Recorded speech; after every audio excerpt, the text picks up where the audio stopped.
Om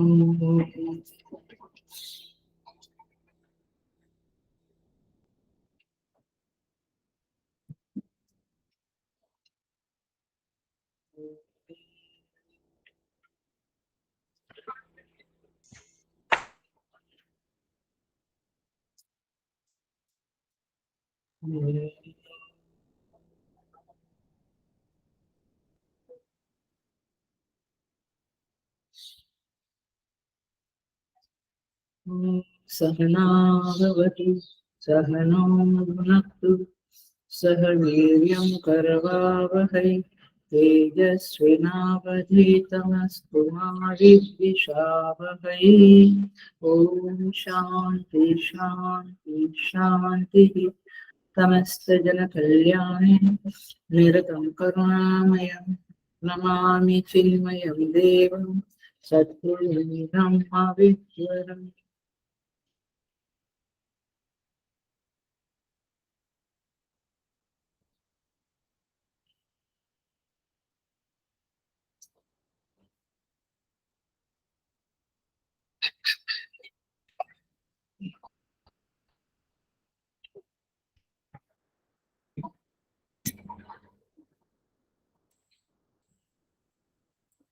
So I welcome you all with great love and respect in this Taittiriya Upanishad discourses from Brahmananda Valli.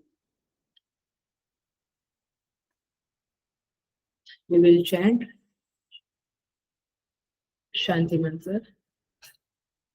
Om Shanno Mitra Shambharunaha Shanno Bhavatvayama Shanna Indro Bruhaspatihi Shanno Vishnu Namo Brahmane Namaste Tvameva Pratyaksam Brahmasi Tvameva Pratyaksam Brahma Vadisyami Ritam Vadisyami Satyam Vadisyami Tanmamavatu Tadvaktaramavatu Avatu Mam Avatu Vaktaram. Om Shanti Shanti Shanti. Om Sahana Bhavatu Sahano Bhunaktu Saha Viryam Karavavahai Tejasvinavadhitamastu ma Vidvishavahai. Om Shanti Shanti Shanti.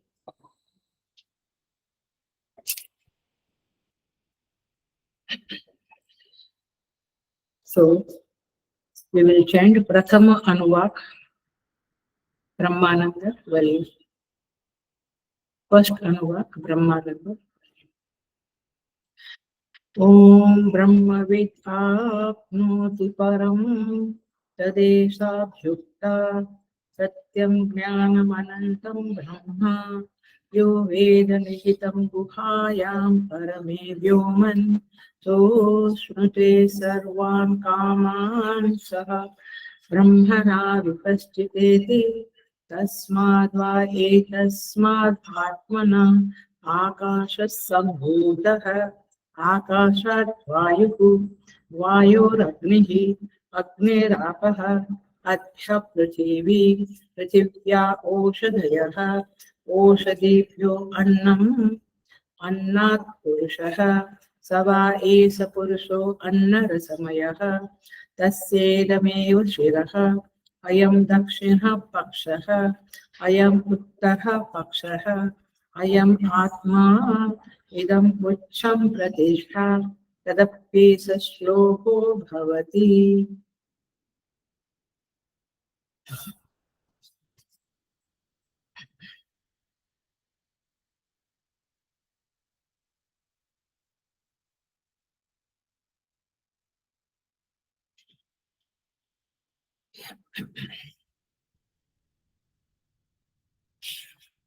So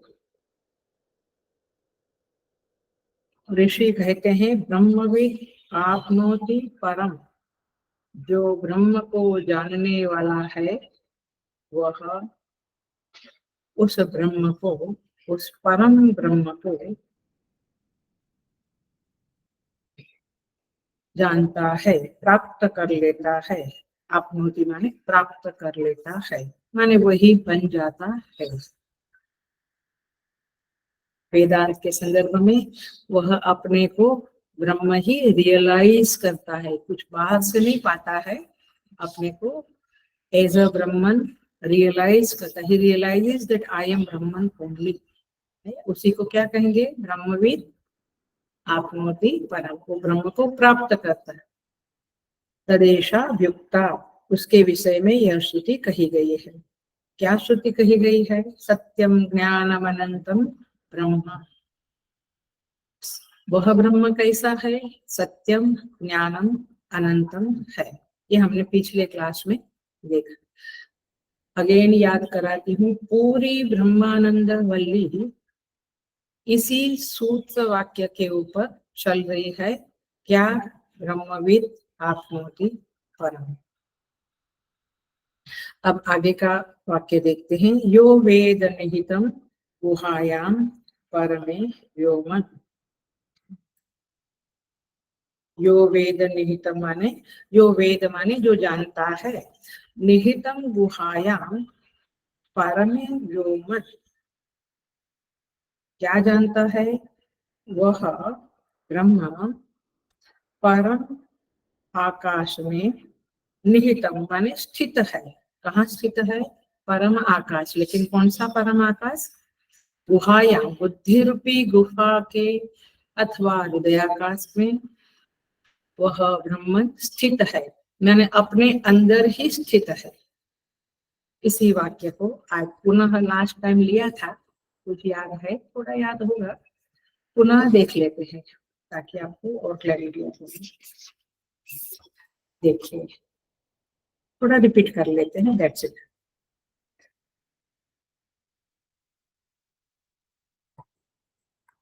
भगवान भाष्यकार कहते हैं, the block है गुहा शब्दार्थ निर्वचनम। गुहा शब्दार्थ निर्वचनम, page number 98। Okay, ठीक है, आ गया, पढ़ना देख लिया। देखो क्या कहते हैं। उपर्युक्त प्रकार से व्याख्या किए हुए उस ब्रह्म को, माने किस प्रकार से व्याख्या की है?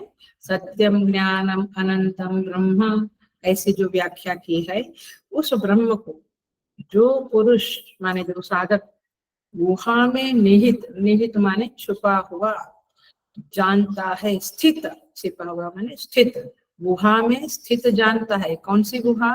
बुद्धि रूपी गुहा में छिपा हुआ जानता है। संवरण अर्थात आच्छादन अर्थ वाले गुह धातु से गुहा शब्द बनता है। गुह धातु है, उसका अर्थ होता है कवर करना, आच्छादन करना, कवरिंग, उससे गुहा शब्द बनाए। हम जानते हैं कि गुफा जो होती है, केव, CAVE, केव जो होती है वो अंदर अंदर होती है ना, सब छिपा हुआ होता है। अब देखना, अब गुहा क्या है? इस गुहा में, बुद्धि रूपी गुहा में, हेलो, आप लोगों को फुल अटेंशन देना पड़ेगा। बुद्धि रूपी गुफा में पहले तो बुद्धि क्या है? यही बुद्धि में साफ है क्या? बुद्धि क्या चीज? कोई एक कुछ अंदर कुछ पड़ा है क्या? सोचना पड़ेगा।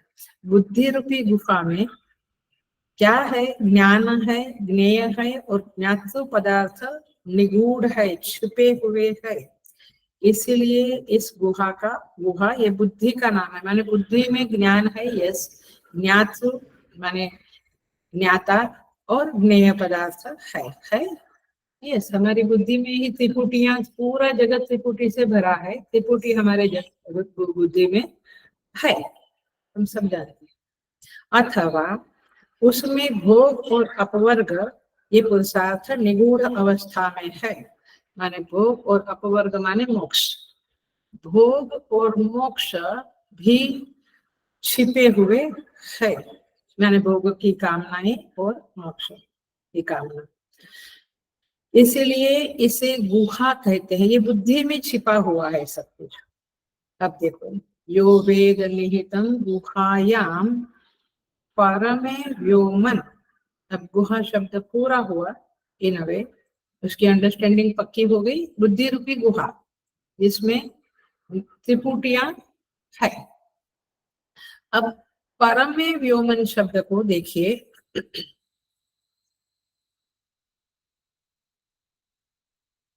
उसके भीतर माने गुहा के भीतर, इस बुद्धि रूपी गुहा के भीतर परम प्रकृष्ट व्योम, व्योम माने आकाश, आकाश में अर्थात यहाँ पे लिखा है अव्याकृत आकाश में, अव्याकृत आकाश माने आपको पता है जो चार्ट में बहुत बार बोलती हूँ, ब्रह्मन, फिर प्रकृति, फिर अव्याकृत माने अव्याकृत माने प्रकृति, फिर उसमें से हिरण्यगर्भ, एक स्प्राउट हिरण्यगर्भ, फिर हिरण्यगर्भ में से पंचतन्मात्रा इत्यादि इत्यादि, वो चार्ट याद करो।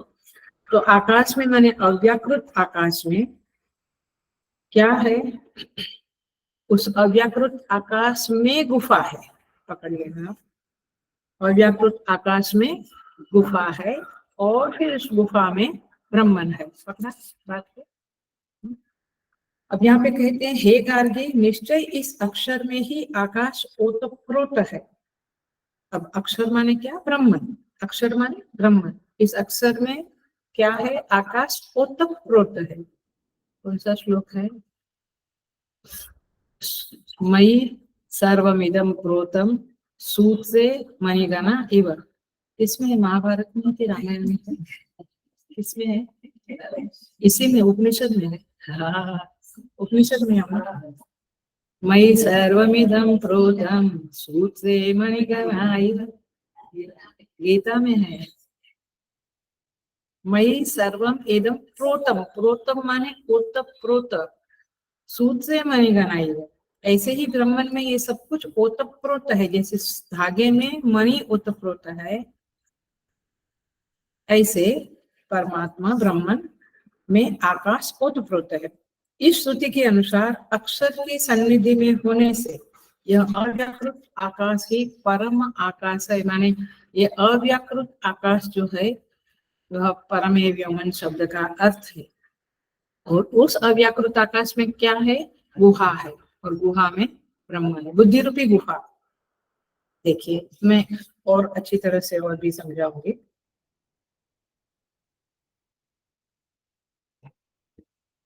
एक वाक्य बोल देती हूँ, आपको बाद में चिंतन को काम लगेगा। बुद्धि रूपी गुफा में ज्ञान भी छिपा हुआ है, ज्ञेय भी है, ज्ञात भी है, ऐसा हमने कहा। लेकिन आपका, हेलो, आपका ज्ञेय तो भूताकाश में है, समझा, नहीं समझा, आपका ज्ञेय माने आप जिसको जिसको जानना चाहते हैं, आप व्यवहार अभी जिसको जिसको जानना चाहते हैं वो भूताकाश माने ये पंचमहाभूत वाला आकाश है, उसके अंदर है कि बुद्धि रूपी गुहा में है, आप सोचते रहे ना, मैं समझाऊंगी बाद में। आया क्वेश्चन ख्याल में आया, इधर क्या लिखा है, ज्ञातु ज्ञान ज्ञेय, ये बुद्धि रूपी गुहा में है। अब मैं क्या कहती हूँ कि आपका ज्ञेय किधर है, इधर उधर इधर उधर, तो भूताकाश में है कि अव्याकृत आकाश में है, सोचते रहे। ओके आगे बढ़ते हैं, थोड़ी देर में समझ में आ जाएगा, मैं आई ट्राई माय बेस्ट। अथवा अब दूसरा मीनिंग भगवान भाष्यकार कहते, पहला क्लियर हो गया ना, अव्याकृत आकाश में बुद्धि रूपी गुहा है, उस गुहा में ब्रह्मन रहता है। अथवा गुहायाम व्योमनी, ये दोनों ही गुहायाम सप्तमी है विभक्ति, सेवेंथ केस, समझते हैं 7 केस है ना, प्रथम द्वितीय, कारण संप्रदान अपादान संबंध अधिकरण। नहीं नहीं ख्याल में नहीं आया, आप बचपन में सीखा है ग्रामर में, seventh case, case CAAC I think so, first case संबोधन है, सेकंड द्वितीय कर्म, थर्ड करण इंस्ट्रूमेंट है ना, संप्रदान अपादान, ऐसे विभक्ति बोलते हैं हम लोग, ठीक है। एनीवे तो गुहा भी सप्तमी में है और व्योमनी भी व्योम का व्योमनी भी सप्तमी में है, तो समान अधिकरण हो गया दोनों का। तो भाष्यकार कहते हैं वह अव्याकृत आकाश ही गुफा है। माने आप ज्यादा ना सोचे, उस अव्याकृत आकाश को ही गुफा समझ लो, बुद्धि रूपी गुफा समझ लो। क्यों? सबका कारण और सूक्ष्मतर होने के कारण। कौन सबका कारण है? वह आकाश और वो ब्रह्म अथवा प्रकृति, जो भी कहो, जहां से आप पकड़ते हो वहां से पकड़ो। सूक्ष्मतर होने के कारण उसमें, उस आकाश में तीनों कालों में सारे पदार्थ छिपे हुए है। उस अव्याकृत आकाश में सारे पदार्थ छिपे हुए हैं। उसमें छिपे हुए कहो या गुहा में छिपे हुए कहो, एक ही है। उसके भीतर ब्रह्म है, बस आप इतना समझ लो। आकाश, गुहा, ब्रह्म, इतना समझ। देखिए,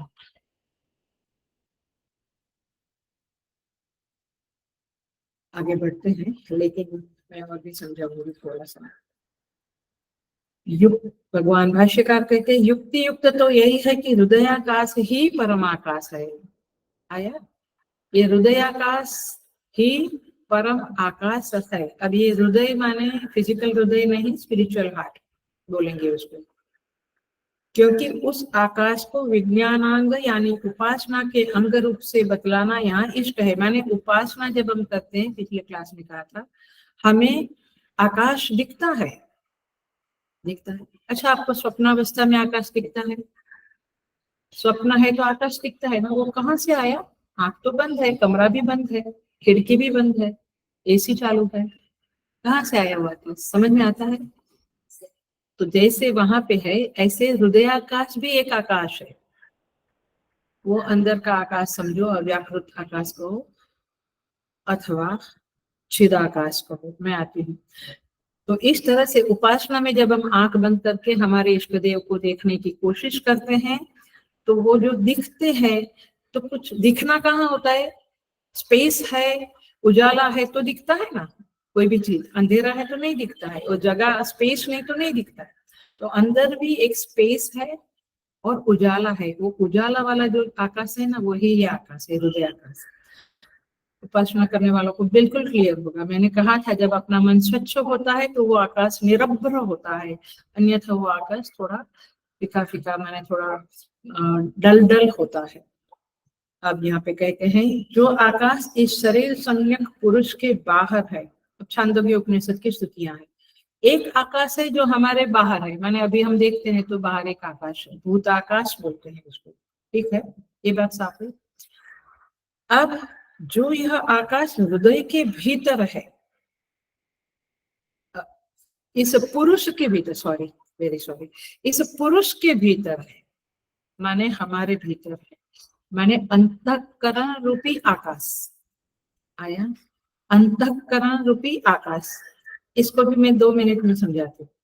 और तीसरा है, जो यह आकाश हृदय के भीतर है, एक बाहर एक अंदर, माने अंतःकरण में है, उसको चित्ताकाश बोलेंगे। चित्ता, हम कहते हैं ना तुम्हारा चित्त किधर है, अटेंशन दो प्लीज। वो चित्ताकाश कहाँ है? अंतःकरण। और तीसरा है हृदयाकाश, वो तीनों शरीर से परे की जो गुहा है, हृदयाकाश जिसे बोलते हैं, उसमें है। आया? हृदयाकाश, ये उसे चिदाकाश कहेंगे। आप 3 शब्द कम से कम जान लो, भूताकाश, चित्ताकाश, डबल टी, और चिदाकाश। चिदाकाश की संधि होती है चित्त, हलंत एंड आकाश। ओके। तो एक अन्य श्रुति से हृदयाकाश का परमत्व प्रसिद्ध है, ऐसा यहाँ पे कहते हैं। अब ज्यादा मत सोचिए, इतना सोचिए कि स्वप्न में जो आकाश है वो क्या है। तो कुछ तो है ना अंदर। बस उस हृदयाकाश में जो बुद्धि रूप गुफा है, उसमें ब्रह्म निहित है, उसमें ब्रह्म रहता है। अर्थात अब देखना, अब बहुत महत्व का वाक्य आ रहा है, बहुत ही महत्व का वाक्य आ रहा है। उस बुद्धि वृत्ति से यह वह व्यावृत पृथक रूप से स्पष्टतया उपलब्ध होता है, माने वह ब्रह्म इस बुद्धि वृत्ति से अलग है, माने बुद्धि के अंदर रहता है तो रहता है बुद्धि रूपी गुहा में, लेकिन बुद्धि से वो अलग है, गुहा से वो अलग है। आया? तो अलग उपलब्ध होता है, माने पृथक रूप से स्पष्टतया उपलब्ध होता है। भगवान भाष्यकार ने बहुत ही सुंदर लिखा है, बट मुझे लगता है थोड़ा ज्यादा ही डीपर जा रही हूँ मैं, थोड़ा गहरा लगता है नहीं। भगवान भाष्यकार बहुत सुंदर लिखा है, आप आज नहीं तो कल नहीं तो परसों समझेंगे, अंडरलाइन करना है तो करिए। कहते हैं तस्मिन् हार्दे व्योम्नि या बुद्धिर्गुहा तस्याम निहितम ब्रह्म, यहाँ कोमा करो, तद वृत्त्या विविक्ततया उपलभ्यते, ये डबल अंडरलाइन वाला शब्द है, तया तद वृत्त्या विविक्ततया उपलभ्यते, उस वृत्ति से, कौन सी वृत्ति से, ये बहुत ही इंपॉर्टेंट शब्द या दो चार वाक्य बोलने जा रही हूँ, अच्छी तरह से पकड़ना। हेलो, बिल्कुल अच्छी तरह से।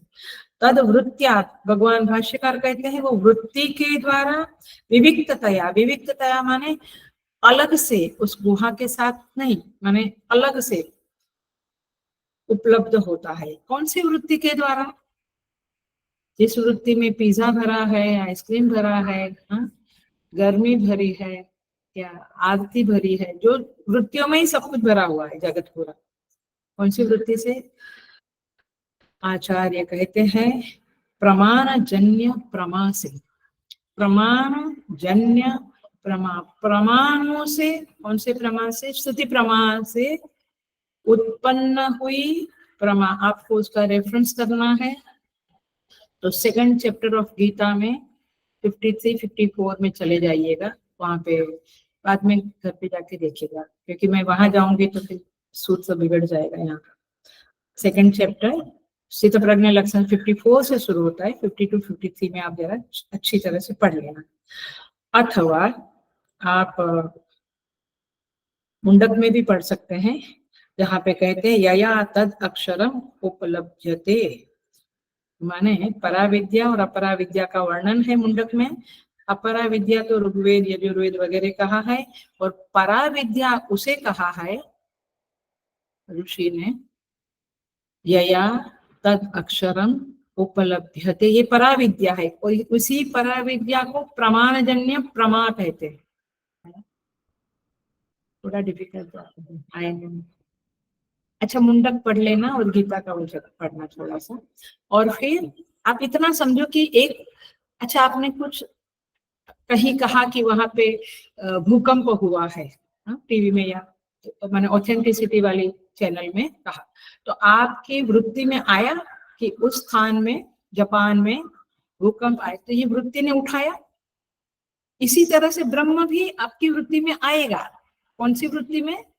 प्रमाण जन्य, माने आप बहुत उपनिषदों का मनन चिंतन करने के बाद जो एक प्रमा बनेगी, एक ज्ञान वृत्ति, प्रमा माने कोई बड़ी बात नहीं, ज्ञान वृत्ति, बट किसकी, किसे ज्ञान वृत्ति कहेंगे, प्रमा किसको कहेंगे? जहां ब्रह्म के संदर्भ में बुद्धि बनी, ये तो भूकंप के संदर्भ में बनी। अच्छा, वो मॉल में अभी आज क्या है, by one get one free वाला हुआ है, चलो चलो जल्दी जाएंगे, तो आपकी एक वृत्ति बनी, बट वो सांसारिक ज्ञान की वृत्ति बनी। ब्रह्म के संदर्भ में जो आपको ज्ञान वृत्ति बनी, उसे क्या कहेंगे? प्रमाण जन्य प्रमा। सिंपल, जो बननी बड़ी डिफिकल्ट है बट बनती है। सो उस प्रमाण जन्य प्रमा से वह ब्रह्मा उस बुद्धि रूपी गुफा में आपको रियलाइज होता है। उपलब्धते माने रियलाइज होता है। You realise that I am that Brahman. So वैसे तो ब्रह्म का किसी देश और काल से संबंध नहीं है, सर्वदेश में है, सर्वकाल में है ब्रह्म, सर्वगतत्वात् है ना, लेकिन फिर भी ये उपलब्धि स्थान है। इसीलिए यहाँ पे कहते हैं, भगवान भाष्यकार कहते हैं ब्रह्मणः सर्वगतत्वात् निर्विशेषत्वाच्च, वो कोई विशेष नहीं है, सर्वत्र है। इसीलिए यहाँ पे कहते हैं,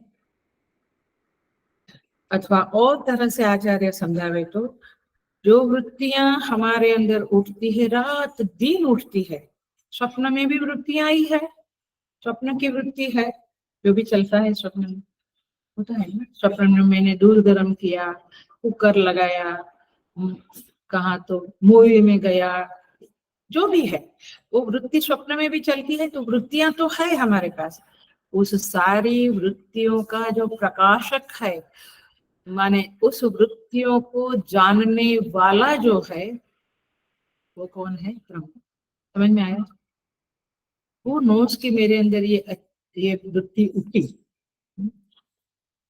सो यहाँ पे कहते हैं, इसलिए यहाँ पे ये भी कहा है केनोपनिषद में, आप उपनिषदों में देखिएगा इसी बात को दोहराते हैं सब जगह पे अलग अलग एंगल से। केनोपनिषद में कहते हैं प्रतिबोध विदितम मतम, ये मंत्र है। इसका भाष्यकार कहते हैं बोधम बोधम प्रति विदितम, हर एक बोध जो आपके अंदर होता है, ज्ञान जो उत्पन्न होता है ना, हाँ अब भी समझ में आया, बोलते हैं ना आप किसी चीज का, वो बोध जो उत्पन्न होता है, उस बोध के साथ ही वह ब्रह्म का भी बोध होता है। क्योंकि बोध किसको होता है पूछा तो उसको होता है, बट हमारा लक्ष्य किधर है? बोध के प्रति है। तो बोध जिसके द्वारा होता है उसके प्रति नहीं है। Are you getting the point? थोड़ा बहुत समझ में आया? सो केनोपनिषद में बहुत सुंदर तरह से बताया है। Anyway I tried my best कि इस तरह से आप उस ब्रह्म को थोड़ा सा समझ सकते हैं। मैं और समझाने की थोड़ी कोशिश करूंगी, टाइम तो जा रहा है ये तो। सो परमे व्योमन ये शब्द है, इसका अर्थ ये है बुद्धि रूपी गुहा में, माने परम आकाश में, हृदय आकाश में बुद्धि रूपी गुहा है, और वहां पे हम प्रवेश करें, हम अपना अटेंशन उधर ले जावे, भीतर माने बुद्धि रूपी गुहा में। आप देखो एकदम आपको समझेगा, आई होप सो। आपके अंदर सुख होता है, सुख वृत्ति होती है, दुख, श्रद्धा किधर होता है? ये गाल में, नाक में, कहाँ होता है? समझ आया समझ में? ये जहां होता है, ये जो श्रद्धा, लोभ, कपट, ये जो उत्पन्न हो, ये वृत्तियां है। भाव भी है, भाव वृत्ति है, पदार्थ वृत्ति होती है। ये कहाँ उत्पन्न होता है? ये पदार्थ की उपलब्धि जो है वह बुद्धि रूपी गुहा में ही होती है। ज्ञान ज्ञेय ज्ञात आया, बुद्धि रूपी गुहा में ही ये सब उठता है, भाव अथवा पदार्थ बोध या भाव बोध होता है, उसे आकाश कहते हैं। अब आप थोड़ा सा ब्रह्म के पास जाने की कोशिश करो इसके जरिए। ये एक एग्जाम्पल के रूप में है। आ रहा है कि नहीं? Are you getting? समझ में आ रहा है ना? ये सब उठता है, जहां उठता है वो क्या है? आकाश है, समझ लो। क्योंकि कहीं ना कहीं तो उठता है ना, कहीं ना कहीं उठता है। कहाँ उठता है? गले में, मुंह में नहीं, वो एक जगह में उठता है, वो आकाश, भीतरी आकाश है, समझ लो। अब क्यों उसे आकाश कहते हैं? अब एकदम ध्यान से सुनो। क्योंकि वह सपोज सुख उठा आपके अंदर, आई फील सो हैप्पी, वो सुख वृत्ति उठी, वृत्तियां उठती है, उस सुखाकार वृत्ति को वह अवकाश देता है, स्पेस देता है। अवकाश देना माने जगह देना। अब यहाँ जगह है तो एक कुर्सी रख दी हमने, तो अवकाश माने जगह। तो सुखाकार वृत्ति जो उठी उसको कौन अवकाश दिया? कहीं ना कहीं उठी, उठी माने कुछ जगह में उठी ना, तो वो जहां से उठी वो हृदय आकाश है। अब थोड़ा समझ में आया?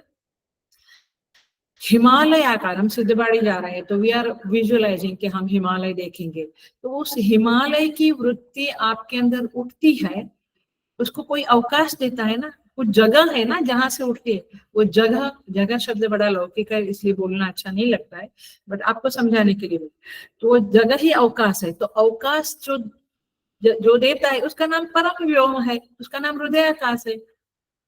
Are you getting? सो सभी प्रकार की, अब मैं कंक्लूड करके बोलती हूँ, आई थिंक थोड़ा स्पष्ट हुआ होगा।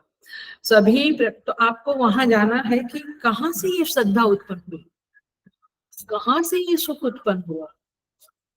कभी कभी मालूम है कुछ नहीं है तो भी सुख लगता है हमें, वी फील वेरी हैप्पी। या कुछ नहीं है तो भी निराशा लगती है। ये सब वृत्ति कहाँ से उठती है? तो सभी प्रकार की अनुभूतियों को अवकाश प्रदान करने वाला जो है उसका नाम परमाकाश कहो, हृदयाकाश कहो, परमे व्योम। आप इस बात को पकड़ नहीं? यस मैम, ठीक।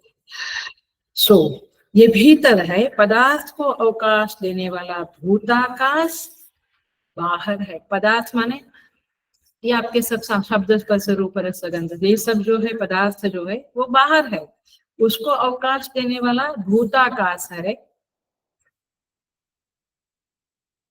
लेकिन एकदम ध्यान से सुनना, लेकिन उसकी, उस पदार्थ को आप देखते हैं ना, उसको, वो तो बाहर है, उसकी अनुभूति को, वृक्ष देखा बट आंख ने देखा, बट अनुभूति किधर हुई? अंदर। उसकी अनुभूति को अवकाश देने वाला आकाश अंदर है, उसे हृदयाकाश, बुद्धि रूपी गुहा जो कहना है। आई बात? सो अनुभूति की स्थली भीतर है, बाहर नहीं है। भीतर वाला आकाश वही आकाश से परम है। परम माने श्रेष्ठ है, बेटर है, सूक्ष्म है। अब पकड़ा आपने? माने अंदर ज्यादा बेटर चीजें हैं रादर देन बाहर। बाहर का आकाश से अंदर का आकाश श्रेष्ठ है, इसलिए महात्मा लोग उसी आकाश में रमा करते हैं, वहीं पे उनका चित्त वृत्ति बना रहता है। यदि वह भीतर का आकाश नहीं है तो वही आकाश की अनुभूति ही नहीं हो सकती। और ये इसका एग्जाम्पल है स्वप्न आकाश। स्वप्न में आप देखते हैं आकाश, तो एक आकाश अंदर है, वो परम है और उसे परम आकाश कहते हैं। और उसे ही बुद्धि माने बुद्धि रूपी गुहा उस आकाश में स्थित है, ऐसा समझो, या बुद्धि रूपी गुहा ही वह आकाश है, ऐसा भी समझो। आप इस तरह से समझना है, समझ सकते हैं। परंतु सोचने की क्रिया, समझने की, हम कुछ समझ जाते हैं, ओ आई गॉट इट नाउ, वो समझ जाता है। वो समझने की क्रिया कहाँ होती है? आ रहा है, पकड़ में आ रहा है? तो समझने की क्रिया, संकल्प उठते हैं, कहाँ से उठते हैं? स्मृति उठती है, कहाँ से उठती है? ये क्रियाएं जहाँ होती है वो जगह क्या है? हृदयाकाश। और वही ब्रह्म है। हेलो, ये बड़ी महत्व की बात है। वही ब्रह्म रहता है, लेकिन कैसे रहता है? या वृत्त्या पृथकत्वेन उपलब्ध्यते, अलग होके रहता है, उसके साथ मिला हुआ नहीं है। वो वृत्ति के प्रकाशक के रूप में, वृत्ति के जानने वाले के रूप में, और वृत्ति के साथ ही रहता है। इसीलिए ये जगह को हृदयाकाश या परमाकाश या बुद्धि रूपी गुहा कहते हैं। वही ब्रह्म भी है, वही वृत्तियां, स्मृति, संकल्प, सब कुछ वही है। बट वो संकल्प, स्मृति समझ आ गई मुझे, ये सबको कौन जताता है, कौन बताता है? तो वो ब्रह्म है, वो प्रकाशित करता है उन वृत्तियों। इसलिए उनका आराधना, उपासना करने से हम ज्ञानी भी बनते हैं, बुद्धिमान भी बनते हैं और बेटर बनते हैं। सो यहाँ जो आकाश है उसमें और एक बात हम समझ लेते हैं, ये जो बुद्धि व्यापार होता है, केवल उठता नहीं है, वो व्यापार होता है, चलता रहता है अंदर कुछ ना कुछ। वो व्यापार जो होता है वह कई बार हम खुद चलाते हैं, माने हम खुद प्रयत्न करके। आपको मैं बोलूं मनन करना आज के क्लास का, तो आपका अपने आप होगा। बाहर की सारी चीजें घेर लेगी, आप प्रयत्न करेंगे तो होगा। तो एक कर्तृत्व पूर्वक भी बुद्धि व्यापार होता है और एक स्वाभाविक भी होता है। कई बार हम लोगों का अनुभव है, यदि आपने नोटिस किया हो तो, हम नहीं सोचने पर भी, हम नहीं चाहने पर भी कुछ अंदर चल जाता है। हम कहते स्टॉप इट, स्टॉप इट। किसी के साथ कुछ बात अंदर करते हैं, किसी के कुछ चल रहा है, श्रवण मनन निधि ध्यान, और कुछ चलने लगता है, तो क्या है? वो अपने आप भी होता है और हमारे संचालन में भी होता है। ये है आपका इनर वर्ल्ड। आई बात समझ में थोड़ी? तो बिना कर्ता के भी होता है और कर्ता के द्वारा भी होता है। माने जब हम चाहे तो हम सोच सकते हैं और जब हम चाहे तभी हम उसे शांत भी कर सकते हैं। उतनी तो संयम शक्ति अथवा उतनी तो ताकत सामर्थ्य हमारे अंदर होना चाहिए, क्योंकि अदरवाइज भावना विचार सब चलते ही रहते हैं। तो ऐसी विचित्र स्थिति अंदर है, उसमें आपको ब्रह्म को ढूंढना है। वेरी इजी है if you pay attention, if you become aware of his existence inside you. बहुत ही सुंदर है शास्त्र, बहुत ही प्यारी चीज है। स्तुति माता बहुत दयालु है। साथ साथ में गीता पढ़ने से, जब मैं ये इसका भी थोड़ा मनन कीर्तन करती हूँ क्लास लेने के पहले, तो गीता भी चल रही है। ब्यूटीफुल गीता का चैप्टर 8वां शुरू हुआ है। इतना 1-2 क्लास सुनना, आप लोग रिकॉर्डिंग सुनना। उसमें अधियज्ञ कौन, अधिदेव कौन, अध्यात्म, अधिभूत, कर्म, ब्रह्म और फिर प्रयाण काल में कैसे जाने जाते हैं, ऐसे 7 प्रश्न पूछता है भगवान के। माने सब तरफ से भगवान मैं ही अधिभूत, मैं ही अधिभूत क्षरो भाव है, बट अधियज्ञ अधिदेव तब समझता है कि अंदर भी वह है, बाहर भी वही है। माने ईशावास्यम में जब हम बोलते हैं तो हमारी दृष्टि बाहर ही जाती है। ये अंदर का जगत आज समझ में आया ना, वहां पर भी वो ब्रह्मन बैठा है, माने स्थित है, आ रहा है। तो आप गीता उपनिषद को भी मिलाइए तो आपको समझेगा कि वाह, ये मुझे जबरदस्ती करने की जरूरत नहीं है कि ये मेरे गणपति देवता है वो भी ब्रह्मन है, त्वमेव प्रत्यक्षं ब्रह्मासि वो है। लेकिन वहां पर भी कहा है गणपति एकादशी में, और गीता में भी कहा है कि मैं ही अधिदेव हूँ। मैंने आपको कोई टेंशन या कोई कंफ्यूजन ना होवे कि अच्छा मैं ब्राह्मण का ही अभी आराधना करूं, मैं तो देवता का करता हूँ।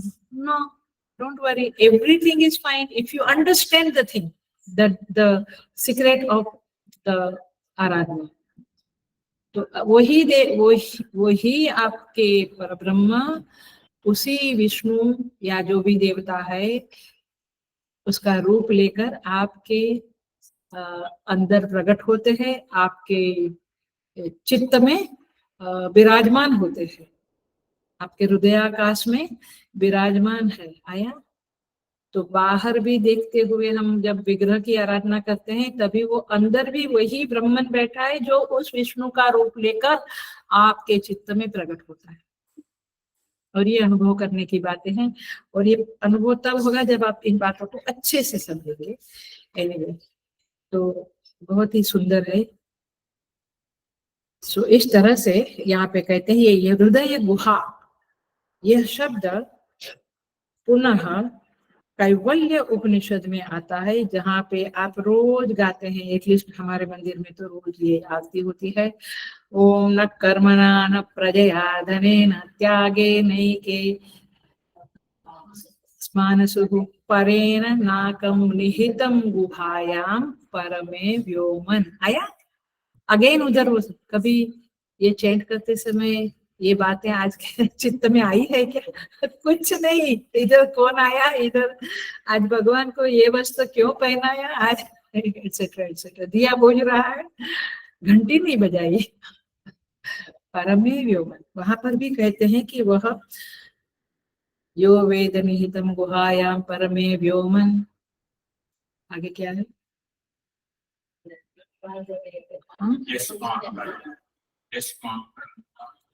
जोर से बोलो, मुझे नहीं उठ रहा है। विभ्राजये यतयो विशन्ति, विभ्राजयत माने प्रकाशित हो रहा है। कौन? निहितम गुहाया, वो गुहा में बैठा हुआ वह प्रकाशित हो रहा है, जिसमें यतयः विशन्ति, ये शब्द कहना था। यतयः माने, यतयः माने यति का बहुवचन है, प्लूरल। यति शब्द पता है ना? यति माने महात्मा, साधु, यति, यति लोग। यतयः माने उसका प्लूरल है, बहुवचन।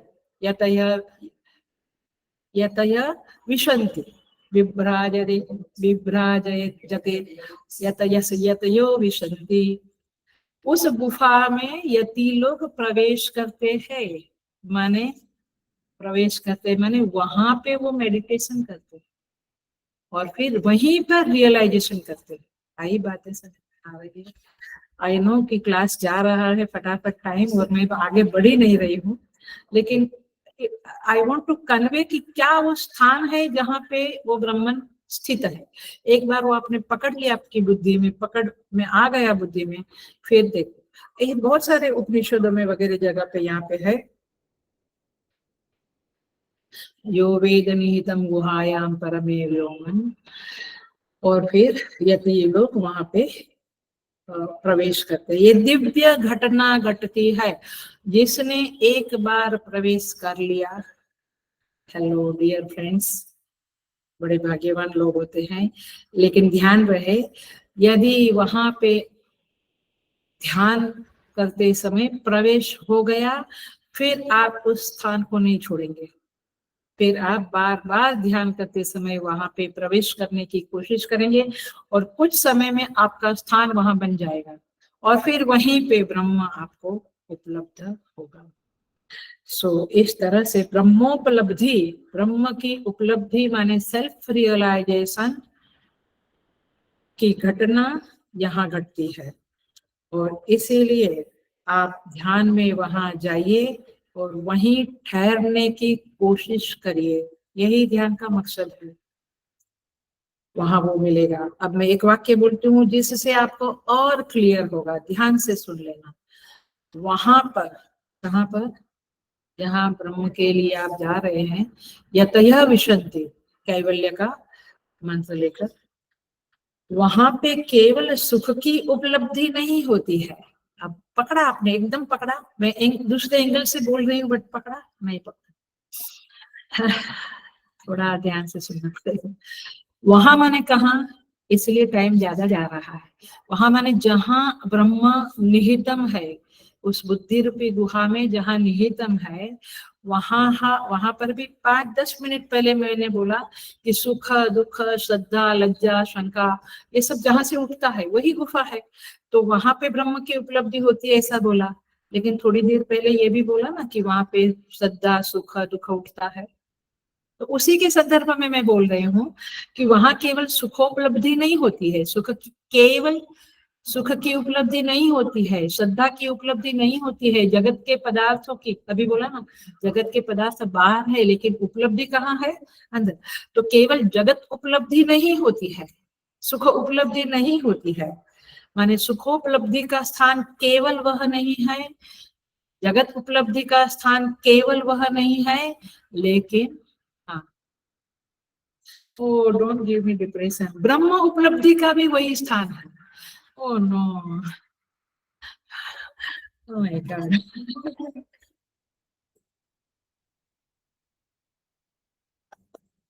वो 25-30 का क्लास रहता नहीं तो आप लोग बहुत कम लोग हैं। 25-30 का क्लास में एक भी के चेहरे पे आ गया या एक ने भी बोल दिया वसंत विहार या नेहरू या वाशिक, तो मेरा डिप्रेशन नहीं आता है मुझे, क्योंकि लेकिन कोई नहीं बोलेगा तो डिप्रेशन आता है।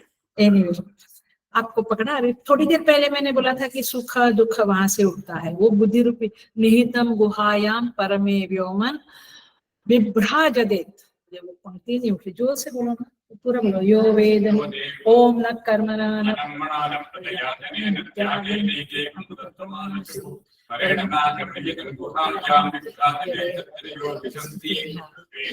बस बस बस बस परम, जहां से वो माने प्रकाशित होता है वो ब्रह्म, वहीं पे यति यति लोग प्रवेश करते हैं। ये इनर गुहा की बात है, अंदर की बात है, और वहीं पे सुख दुख की भी अनुभूति वहीं पे होती है। दोनों बाजू बाजू में, मैंने कहा ना, दोनों बाजू बाजू में ब्रह्म भी है, लेकिन ब्रह्म अलिप्त है, वृत्तियों के साथ लिपटा हुआ नहीं है।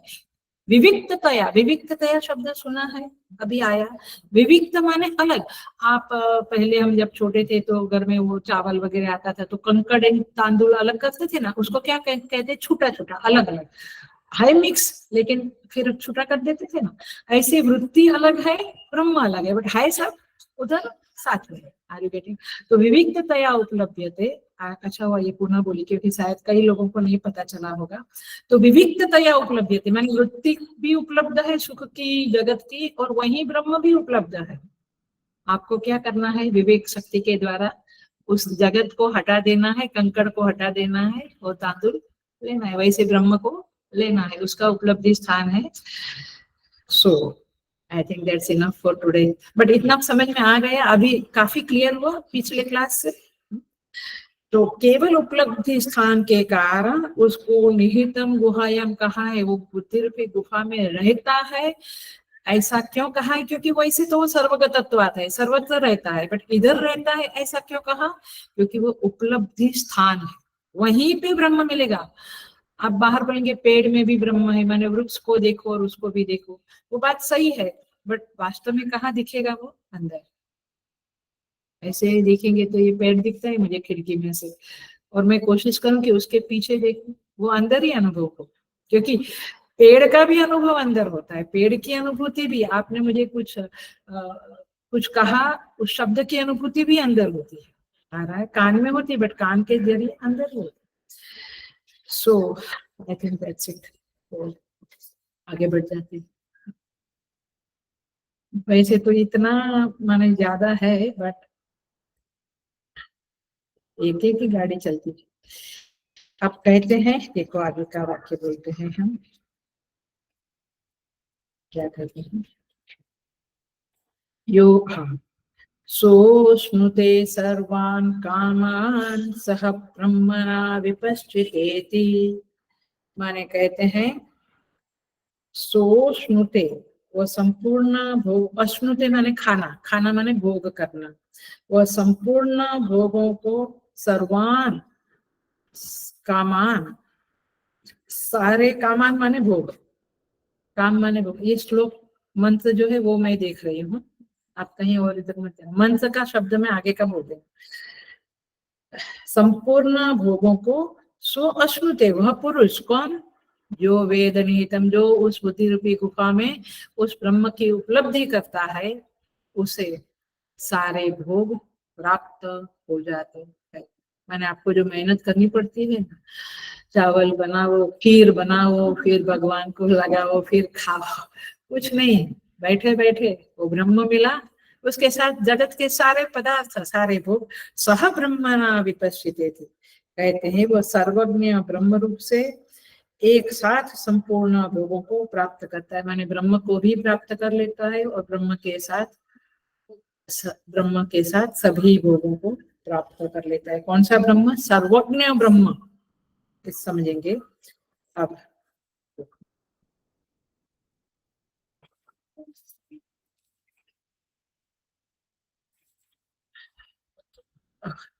ब्रह्मविद ऐश्वर्यम, ये ब्लॉक है आपका, वो स्क्वायर एक है ना, ब्रह्मविद ऐश्वर्यम मिल। वह इस प्रकार से ब्रह्म को जानने वाला क्या करता है? इस पर श्रुति कहती है वह संपूर्ण अर्थात निशेष कामनाओं यानी इच्छित भोगों को प्राप्त कर लेता है, वो सब भोग को प्राप्त कर लेता है, अर्थात उन्हें भोगता है। ओ, नहीं मिला आपको? हाँ, सबको भोग लेता है। अच्छा, अब प्रश्न करते हैं, किसे भोगता है, कैसे? क्या वो हमारे तुम्हारे समान पुत्र एवं स्वर्गादि भोगों को क्रम से भोगता है? माने जब हम खाना खाते हैं तो जिह्वा ने टेस्ट किया, ये करेला है, ये स्वीट है, वो आप, ये बड़ी सूक्ष्म बात कहने जा रही हूँ, आपको फुल अटेंशन देना पड़ेगा। जब वह भोग, माने आप ये करेला है, ये टेस्ट किया, ये स्वीट का टेस्ट, उसी समय में माने साइमल्टेनियसली आपने देखा सामने कृष्ण भगवान की मूर्ति है, चलो विग्रह, आप दोनों एक साथ कर सकते हैं। आप देख लेना अपना अपना भोगों को, माने सुनना भी और देखना भी एक साथ, माने एक सीक्वेंस में होता है, भले वो एक सेकंड का, एक क्षण का फर्क हो, बट एक साथ नहीं होता। आप कहते हैं हम तो सब कुछ एक साथ नहीं होता है, भोगों को क्रम से भोगता है इंसान माने मनुष्य। इस पर श्रुति कहती है कि नहीं, उन्हें एक साथ भोगता है। ये जो ब्रह्मवेद आपनोति परम वाला साधक है वो एक साथ भोगता, एक ही क्षण में बुद्धि वृत्ति पर आरूढ़ हुए संपूर्ण भोगों को सूर्य के प्रकाश के समान नित्य तथा ब्रह्म स्वरूप से अभिन्न एक ही उपलब्धि के द्वारा भोगता है। माने एक ही उपलब्धि के द्वारा जो सत्यम ज्ञानम अनंतम है, जो ब्रह्म है उसके साथ भोगता है। माने ब्रह्म को भी उसने पाया और एक, क्योंकि ब्रह्म सर्वत्र है तो सारे भोगों को भी पाया। जैसे सूर्य का प्रकाश एक साथ पृथ्वी पे पड़ता है ऐसे। सो ब्रह्मणा सह सर्वान कामान अश्नुति। में थोड़ा सा आपको बता दूं, ये अभी मैंने भाष्य से पढ़ा, अब मैं बता दूं ईशावास्यम उपनिषद जिसके पास है वो देख लेना, 346 पेज पे है, देखिए। अब ब्रह्म उसके साथ है, ये बात पक्की हो गई, माने वो ब्रह्म के साथ है, ब्रह्म की उपलब्धि की। तो अब देखो ईशावास्यम में क्या कहा, ईशावास्यम इदगम सर्वम यत्किंच जगत्याम जगत तेन त्यक्तेन भुंजीथाः मा विरुद्धस्य सूत्रम्। तो कहते हैं ईशावास्यम इदगम सर्वम तेन त्यक्तेन। तो देखो यहाँ पे क्या कहते हैं, ईश्वर को साथ में रखते हुए अर्थात निरंतर याद रखते हुए त्याग पूर्वक विषय का सेवन करना चाहिए, है ना। यत्किंच जगत्याम जगत, जगत में जो कुछ भी भोग है, तेन त्यक्तेन भुंजीथाः, भोग भी करो त्याग भी करो। माने क्या, आप उसका त्याग करते हुए, माने ईश्वर को याद करते हुए त्याग पूर्वक आवश्यक विषय का सेवन करना चाहिए। जो उपदेश ये वहां कहा गया है यही बात यहाँ पर भी है। जो ब्रह्म के साथ सब रोगों का अनुभव करता है, तात्पर्य क्या है, ब्रह्म तो मिल गया उसको, अब भोग भी मिल गए। What do you understand. देखो अब कहते हैं अभिप्राय वह है, परमात्मा को प्राप्त सिद्ध पुरुष इंद्रियों द्वारा बाह्य विषयों का सेवन करते हुए भी सदा परमात्मा में स्थित रहता है। That's the point. हम तो पिज्जा खाने लगे तो आया आया, हम मेडिटेशन करते हैं, हाँ, आधा घंटा पौना घंटा किया और बाहर से ड्राइंग रूम से आवाज आई, चलो भाई सब वेट कर रहे हैं, आया आया, उठा और खाने लगे। बिल्कुल भूल गए कि मेडिटेशन में क्या था। होता है ये, होता है ना, बिल्कुल इधर उधर के बात। ऐसा नहीं है, यहाँ क्या है, ब्रह्मणा सह, सह माने साथ, मन से याद है ना, ब्रह्मणा सह विपश्चितेति, विपश्चितेति माने विपश्चित इति, विपश्चित माने सर्वज्ञ, सर्वज्ञ ब्रह्म के साथ भोगता है। इसका सिंपल अर्थ है, वह जब भी भोग करता है, मन बुद्धि और इंद्रियों के व्यवहार और उनके द्वारा होने वाली सभी चेष्टाएं परमात्मा में स्थित रहते हुए भोगता है, इसे कहेंगे आया। वे सब कुछ भोगता है। तो इस तरह से परमात्मा से कभी एक क्षण के लिए भी अलग नहीं होता है। वो हम लोगों की बात तो बहुत अलग है, ओनली हाफ एन आवर।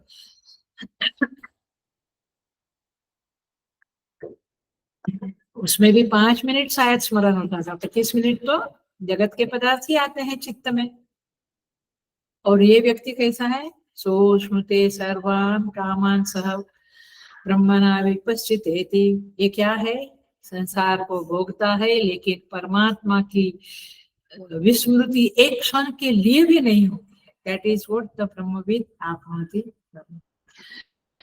और इसीलिए सदा सभी कर्मों से निर्लेप रहता है। इस प्रकार यह श्रुति ब्रह्म के स्वरूप और उसके ज्ञान की महिमा बताने वाली है। देखिए गीता को मैं रिफर करती हूँ क्योंकि आप ये गीता को कम नहीं समझना। उपनिषत्सु, गीता का उपसंहार वाक्य देखो, संकल्प वाक्य देखो। गीता के 6ठे अध्याय में 31, अभी अभी थोड़े समय पहले गया, सर्वभूत स्थितम यो माम भजत्येकत्वमास्थितः सर्वथा वर्तमानोऽपि स योगी मयि वर्तते। 6:31, चैप्टर 6:31, बाद में घर में जाके देखना।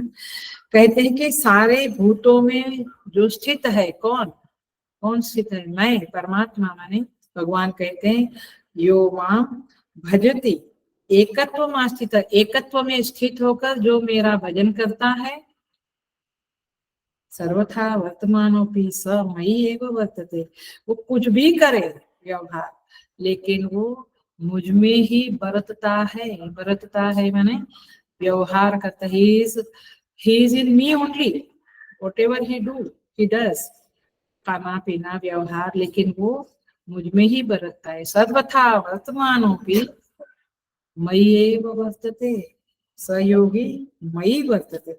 आया आपको अभी का जो सो श्नुते सर्वान कामान आया, वो परमात्मा में ही, परमात्मा के साथ ही भोग करता है, सारे भोग उसको प्राप्त हो जाते हैं। सो यहाँ पे इस तरह से कहते हैं, यहाँ पे भाष्य देख लेना, मैं थोड़ा पढ़ती हूँ। दूसरे लोग माने सामान्य लोग जिस प्रकार जल में प्रतिबिंबित सूर्य के समान अपने औपाधिक और संसारी आत्मा के द्वारा माने जीव की उपाधि जो लेकर उड़ा है, जीव के साथ जो हमारा आइडेंटिफिकेशन है ना, उसी आइडेंटिफिकेशन के द्वारा जब हम भोग करते हैं तो कैसा होता है? क्रमिक, सीक्वेंस वाला। तो इंद्रियों की अपेक्षा से, किसी निमित्त की अपेक्षा से वह संपूर्ण भोगों को जो भी भोगता है उसे क्रमशः भोगता है, सीक्वेंस से भोगता है। ये ब्रह्मविद उस तरह से नहीं भोगता है। वह कैसे भोगता है? वह उपर्युक्त प्रकार से सर्वज्ञ, सर्वगत, सर्वात्मक। देखिए ये बड़ा ही गहरे गहरे शब्द है, मैं आपका अटेंशन दिलवाती हूँ सर्वात्मक शब्द के ऊपर। ये मिला, ये शब्द आपको भाष्य में मिला। सर्वात्मक माने सबकी आत्मा है वो। हम अकेले नहीं, मेरे कृष्ण को, तेरे लाला को तू भोग कर, मैं मेरे कृष्ण को, कहाँ हम और कहाँ सर्व आत्मा का, सबकी आत्मा वो है।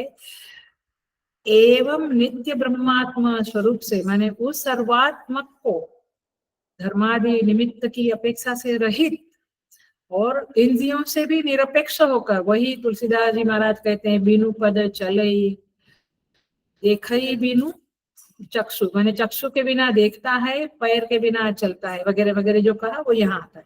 तो किसी इंद्रियों से निरपेक्ष होकर वह संपूर्ण भोगों को एक साथ भोगता है। इसका और एक मीनिंग आगे आएगा कि ही इज ऑलवेज इन ब्रह्मानंद, ब्रह्म के आनंद में वो इतना मस्त रहता है कि ये पिज्जा का आनंद वगैरह की उसको कुछ पड़ी नहीं। दिया तो दिया, महात्माओं का ऐसा ही है जो भी है, बिकॉज उनके पास वो बड़ा खजाना है। Why should they crave for this kind of thing, वो भी एक अर्थ होता है। सो यहाँ पे कहते हैं यह इसका तात्पर्य विपश्चित माने मेधावी, सर्वज्ञ ब्रह्म रूप से वह सब कुछ, वो सर्वज्ञ हो गया। और एक वाक्य देती हूँ जो स्वामी सुबोधानंद जी का बहुत प्रिय वाक्य है, बट बहुत गहराई में मैं नहीं जाती हूँ। वो समझाते हैं ज्ञान ही भोग है, बस ये वाक्य आप लिख लो और इसको समझो। मैंने अभी अभी कहा कि मैंने वृक्ष को देखा, लेकिन चक्षु ने उसको देखकर चक्षु वृत्ति अंदर गई, तब मुझे उसकी अनुभूति हुई। तो अंदर मैंने जाना ये मैंगो का, आम का वृक्ष है, तो ये जानना क्या है? अनुभूति है, और जानना ही भोग हुआ ना, आ रहा है, तो ज्ञान ही भोग है। तो जब वो सर्वज्ञ हो गया, ब्रह्म हो गया मैंने रियलाइज किया, तो सब कुछ उसने जान लिया, तो सब कुछ भोग लिया। अब समझ में आता है? सो श्रुते सर्वान कामान सह, आया? सर्वान कामान शब्द आपको पकड़ना पड़ेगा, या तो सेकंड टाइम रिकॉर्डिंग सुनना, बट आया ज्ञान ही भोग है, क्योंकि अभी अभी समझाया कि अनुभूति जहाँ होती है वही भोग होता है। एनीवे थोड़ा, क्योंकि तो टाइम चला ही गया। सो सर्वज्ञता सह भोगता है, माने ज्ञान ही भोग है, जानना ही भोगना है। बट सर्वज्ञता शब्द है विपश्चितेति, विपश्चित माने सर्वज्ञ, वो सर्वज्ञ ब्रह्म के साथ भोगता है, माने सर्वज्ञता ही सब कुछ भोगना है। सर्वान कामान सोचनुते, क्यों? क्योंकि वो सर्वज्ञ हो गया। आप सोचने इसके, नहीं बहुत क्लियर नहीं हुआ, गुड, वेरी गुड। ओके, तो इस तरह से देखिए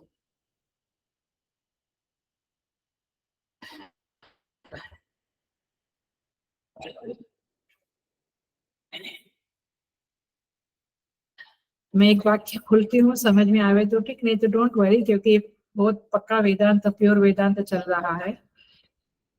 सभी प्रमेय, प्रमेय माने जानने की चीज, राइट। सभी प्रमेय अपने अप्रविभक्त, प्रविभक्त माने विभाजित, अप्रविभक्त माने अभिन्न, अभिन्न माने समझता है ना, भिन्न अभिन्न। सारा जगत के सारे पदार्थ है, प्रमेय माने सारे, प्रमेय माने जानने की चीज, सारे जगत के सारे पदार्थ है।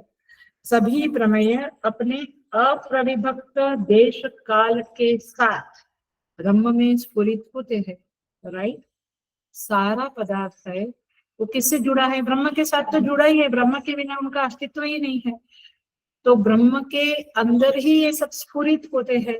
और ये बन गया, अभी ये वाक्य थोड़ा फनी है, बट बन गया माने अब वो सर्वज्ञ हो गया। कौन? ब्रह्मविद आपनोति परम। जो ब्रह्मविद है वो ब्रह्म को पाया माने सर्वज्ञ हो गया। तो ब्रह्म में ही सब कुछ स्फुरित होता है, तो इस व्यक्ति में भी सब कुछ स्फुरित होगा। स्फुरित होगा माने जाना जाएगा, जाना जाएगा माने जानना ही भोग है। तो वो सर्वान कामान अश्नुते, समझ में आ रहा है अभी? तो यही उसका भोग है। सभी प्रमेय अपने अप्रविभक्त देश काल के साथ ब्रह्म में स्फुरित होते हैं, यही उसका भोग है।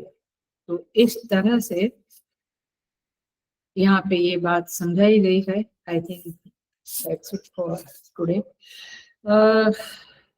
ओके, हम थोड़े से आगे बढ़ जाते हैं। अब कहते हैं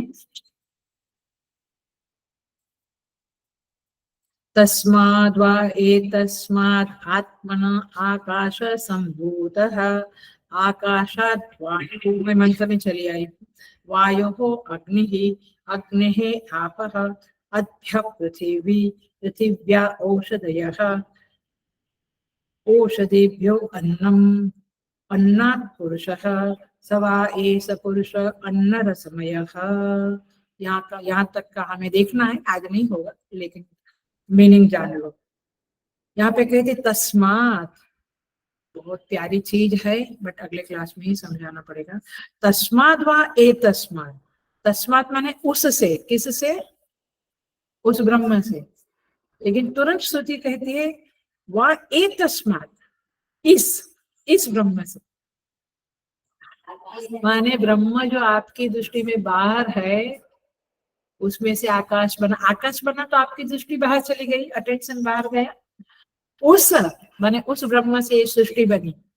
लेकिन तुरंत स्तुति माता अपने को अवेयर करती है ए तस्मात्, उस इस ब्रह्म से। इस ब्रह्म माने जो बुद्धि रूपी गुहा में है। कितनी सावधान है स्तुति, देखो। और हमें भी काफी सावधान बनना पड़ता है। सो कहते हैं उस इस आत्मा से। अब पहला प्रश्न होता है कि अरे प्रभु, अभी तक ब्रह्म ब्रह्म करते हैं, अब आत्मा क्यों बोल दिया? ये भी हम समझेंगे, बट अच्छी तरह से समझना है, इसलिए आज नहीं कहूंगी मैं। आचार्य लोगों का बहुत कृपा है, मैं कहती हूँ।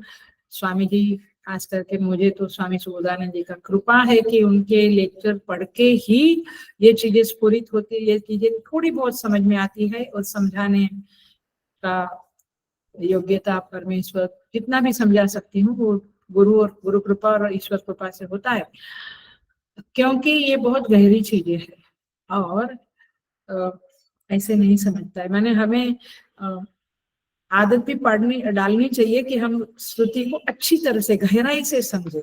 anyway, तो उस इस आत्मा से, अब तुरंत ब्रह्म से आत्मा कह दिया, क्यों कहा अगले क्लास में देखेंगे। आकाश उत्पन्न हुआ, आकाश संभूत, उस परमात्मा से। चलो आपकी भक्ति की भाषा में भगवान ने ये सब कुछ बनाया, अच्छी बात है, वही बात यहाँ है। बट ये समझा, बस फिर कुछ समझना बाकी नहीं। उस इस आत्मा से आकाश उत्पन्न हुआ। आपको ये स्फुरित, ये क्वेश्चन आता है कि अरे ब्रह्म की बात करते हैं, अभी आत्मा कहाँ से आ गया? एतस्मात् वा एतस्मात् आत्मनः आकाश संभूतः, ब्रह्म बोलना चाहिए था ना। लेकिन अब क्या है देखिए, आकाश संभूतः, आकाश उत्पन्न हुआ, आकाशात् वायुः, आकाश से वायु उत्पन्न हुआ, वायुः अग्निः, वायु से अग्नि उत्पन्न हुआ, अग्नि से जल उत्पन्न हुआ, अग्नि है आप, आप माने जल, अध्य पृथ्वी, जल से पृथ्वी उत्पन्न हुई, पृथ्वी से औषधि, औषधि से, औषधि माने गेहूं चावल, ये औषधि बोलते हैं, अन्न, और अन्न से शुक्र वीर्य जो भी उत्पन्न हुआ, और उससे पुरुष उत्पन्न हुआ, माने चाइल्ड, बच्चा उत्पन्न हुआ। वह यह पुरुष अन्न एवं रसमय ही है, माने वो पुरुष अन्न से उत्पन्न हुआ जो भी, तो वह क्या है, अन्न रसमय है, अन्नमय ही है। यहाँ तक आई बात समझ में थोड़ी सी। अब देखते हैं जरा सा देख लेते हैं। अब कहते हैं, अब सीक्वेंस तो आप लोग बाय हार्ट करके ही आना नेक्स्ट क्लास में, ताकि जल्दी जल्दी कर सके। अब देखो, अब यहाँ पे कहते हैं, सीधा मैं कर ही लेती हूँ, 2-5 मिनट लूंगी बट कर ही लेती हूँ। अब आकाश, आकाश के एकदम अटेंशन से सुन लो ताकि आपको दिमाग में ही चला जावे। और आकाश उत्पन्न हुआ आत्मा से, आत्मा शब्द को मैं नेक्स्ट क्लास में समझाऊंगी, अभी सिंपल सिंपल चीजें समझ। आकाश जो है उसका गुण क्या है, वेरी सिंपल, शब्द, शब्द है। आकाश का गुण क्या है, शब्द गुण वाला है। और उसकी क्या कैरेक्टरिस्टिक है, समस्त मूर्त पदार्थ, मूर्त माने आकार वाले, आकार नेम एंड फॉर्म वाले सबको वो क्या करता है, अवकाश देता है, स्पेस देता है, दैट इज व्हाट आकाश। अभी आगे बढ़ो, आगे फटाफट, इतने पांचों को पूरा करेंगे, उसे आकाश कहते हैं। उस आकाश से क्या उत्पन्न हुआ, आकाशात वायु, वायु उत्पन्न हुआ। अब वायु का जो गुण है वो क्या है, स्पर्श। आप एक बार जो ये याद करो दिमाग में, शब्द स्पर्श रूप रस गंध, ये सीक्वेंस याद करो, आकाश वायु अग्नि जल पृथ्वी, ये सीक्वेंस याद करो, जोड़ते जाओ। तो वायु से क्या, वायु का क्या गुण है, स्पर्श। अब वायु में स्पर्श गुण तो आया, आकाश का गुण भी आया, शब्द। वायु जब जोरदार बहती है तो आवाज करती है, तो शब्द है स्पर्श है, तो आकाश है वायु। अब 2 गुण वाला हो गया वायु, कौन से गुण, शब्द और स्पर्श। अब उससे क्या उत्पन्न हुआ, वायु से वायु अग्नि ही। अब अग्नि का अपना गुण क्या है, रूप, शब्द स्पर्श रूप, रूप मान जो हम देखते हैं ना, आकार रूप। अब रूप अपना गुण है, और पीछे उसके दादा परदादा कौन है, वायु एवं आकाश। तो वायु का गुण स्पर्श, आकाश का गुण शब्द। आप पक्का कर लो, इसको पक्का करके आना, इसलिए मैं बोल रही। तो शब्द स्पर्श रूप हुआ, ये 3 गुण किसमें हुए, अग्नि में। गुड। अब अग्नि से क्या हुआ, अग्निरापः, अग्नि से जल उत्पन्न हुआ। अभी बड़ी बड़ी बातें हैं इसमें, पूरा ऐतरेय उपनिषद आप करोगे तो पूरा इसी में है, काफी कुछ इसके द्वारा है, बट हम इतना डिटेल में नहीं जा रहे। तो अग्नि से जल उत्पन्न हुआ, तो जल का गुण क्या है, रस है ना, जल का गुण रस है ना। आपने यदि, अच्छा चलो बता ही देती हूँ, याद आया तो, क्योंकि थैंक गॉड की गीता भी साथ साथ में चल रही है। गीता का कौन सा अध्याय इस बातों को बताता है, 7th चैप्टर जो है ना, रसोहम अप्सु कौन्तेय, याद आता है ना गीता का, रसोहम अप्सु कौन्तेय। तो माने रसोहम अप्सु कौन्तेय माने जल में मैं रस हूँ, ऐसा भगवान कृष्ण कहते हैं। आप थोड़ा मनन चिंतन करें और गीता का भी क्लास अटेंड करें। मैं कहती हूँ आप करेंगे तो आपको कनेक्शन मिलेगा और क्लैरिटी बढ़ेगी आपकी, सच्ची कहती हूँ। न क्लास अटेंड कर सकते हैं प्रत्यक्ष तो रिकॉर्डिंग करें, बट करें रिकॉर्डिंग, क्या बोला मैंने, हाँ रिकॉर्डिंग सुन सकते हैं तो सुने, लेकिन आप समझे इसको। तो वहां पे जो कहा है, क्योंकि सार, जल का सार क्या है, रस। तो यहाँ पे क्या कहते हैं, जल का गुण रस है। उसमें कितने आए, शब्द भी आया, स्पर्श भी आया, रूप भी आया, और अपना रस भी आया। अब अध्य पृथ्वी, उस जल से क्या उत्पन्न हुआ, पृथ्वी उत्पन्न हुई। तो पृथ्वी का गुण क्या है, गंध। तो पृथ्वी में कितने गुण है, शब्द स्पर्श रूप रस गंध, 5 गुण हो गए। तो इस तरह से यहाँ पे 5 गुण वाली पृथ्वी उत्पन्न हुई। अब देखना, पृथ्वी से क्या उत्पन्न हुआ? पृथिव्या औषधयः, मंत्र में लिखा है। पृथ्वी से क्या उत्पन्न हुई? औषधि सब पृथ्वी से ही उत्पन्न होते हैं कि आकाश से उत्पन्न होते हैं? पृथ्वी से औषधि आई, औषधि से अन्न उत्पन्न हुआ, फिर वो जो प्लांट्स आए उससे गेहूं, चावल, जवारी, चावल, और फिर वो अन्न खाते हैं, और फिर सभी पशु पक्षी मनुष्य सब अन्न खाते हैं। फिर अन्न से वीर्य रूप में परिणत हुए अन्न से शीर तथा हाथ पांव रूप आकृति वाला पुरुष उत्पन्न हुआ। क्या कहते हैं मंत्र में, क्या बोलते हैं? अन्नात् पुरुषः, अन्न से पुरुष हुआ। सवा एष पुरुषो अन्न रसमयः, ये मंत्र कहता है। वो पुरुष कैसा है? अन्न रसमय है, क्योंकि पृथ्वी शब्द स्पर्श गुण, शब्द स्पर्श रूप रस गंध वाली है। अब उससे जो पुरुष उत्पन्न हुआ वो अन्न रसमय भी, अन्न रसमय माने पांचों उसमें आए, अर्थात अन्न और रस का विकार है वो, और कुछ नहीं है। तो पुरुष आकार से भावित वह उत्पन्न हुआ। मतलब क्या हुआ? उस जीव में पुरुष के आकार की वासना थी, उसके अंदर पशु के आकार की वासना नहीं थी। आकार माने उसका कर्म, उसकी वासनाएं, वो पुरुषाकार थी, इसीलिए वो उस वासना से युक्त तथा संपूर्ण अंगों से उत्पन्न हुआ। तेजो रूप जो शुक्र है वह उसका बीज है, माने वहीं से पुरुष उत्पन्न हुआ। उससे जो उत्पन्न होता है वह भी माने एक पुरुष है, फिर उससे, उस पुरुष से फिर पुरुष उत्पन्न होता है। पीढ़ी दर पीढ़ी बोलते हैं ना हम लोग, पर समझे ना, दादा पर दादा, बच्चे, उसके बच्चे, नातू पोतू जो भी, तो उसके समान फिर पुरुषाकार हुआ। क्योंकि सभी जातियों में उत्पन्न होने वाले देवों में, जाति माने पशु पक्षी वगैरह सब, पिता के समान आकृति होने का नियम देखा जाता है। माने पुरुष से पुरुष ही, पुरुष माने मनुष्य ही उत्पन्न होगा, टाइगर से टाइगर, ऐसे बिल्ली से बिल्ली। मतलब ये हुआ कि उसी जाति वाले, उसी आकार वाले, उसी वासना से युक्त उत्पन्न होते। आप कहते हैं नहीं मेरे में तो वासनाएं नहीं है, मैं तो पुरुष मनुष्य। ऐसा नहीं है, अंदर क्या क्या खजाना पड़ा है पूरा उसका विश्लेषण करते हैं तो पता चलता है। अगेन उसके लिए गीता का सहारा ले सकते हैं, उसका डिस्क्रिप्शन आता है 16वें 17वें अध्याय में, बहुत कुछ आता है गीता में। ओके, तो इस तरह से यहाँ पे कहते हैं।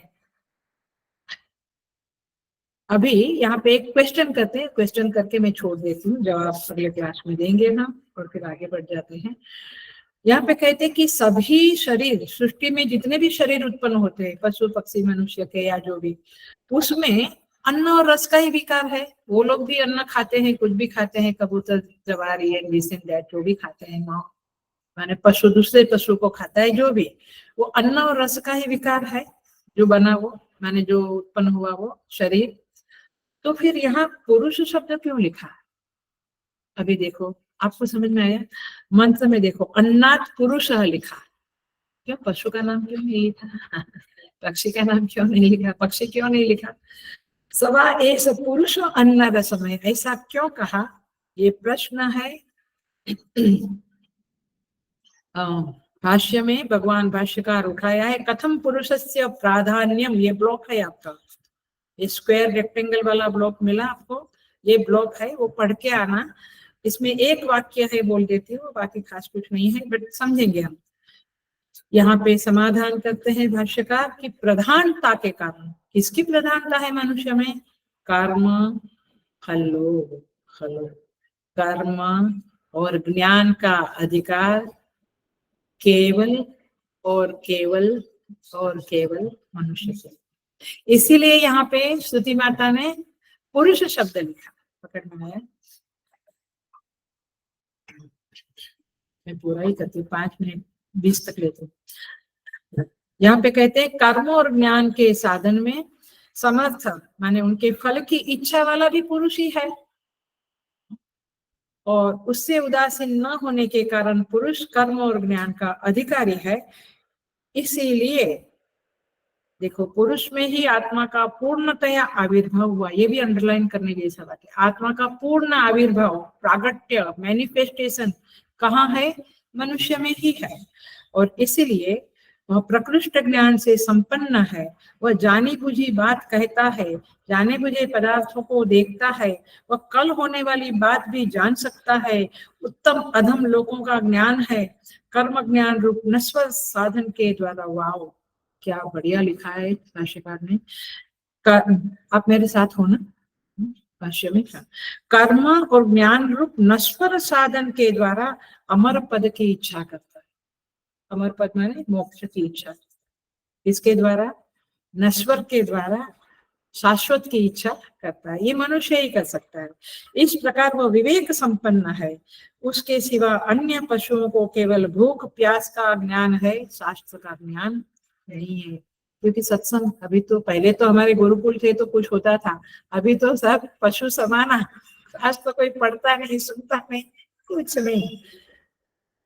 थोड़ा बहुत भक्ति करके भजन करके संतुष्ट हो जाते हैं, बट शास्त्र बिना मनुष्य पशु समाना, ऐसा यहाँ पे लिखते हैं।